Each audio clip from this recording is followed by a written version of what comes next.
государственный академический ансамбль народного танца Республики Северная Осетия «Алан».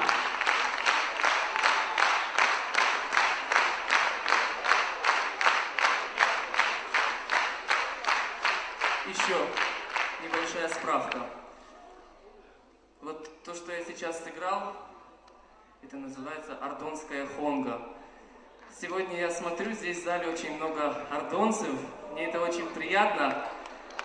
А еще мне приятнее, что сегодня у нас в зале есть заслуженные артистки Российской Федерации, коренные ардонцы Ирина Мистулова и Сима Ривазова.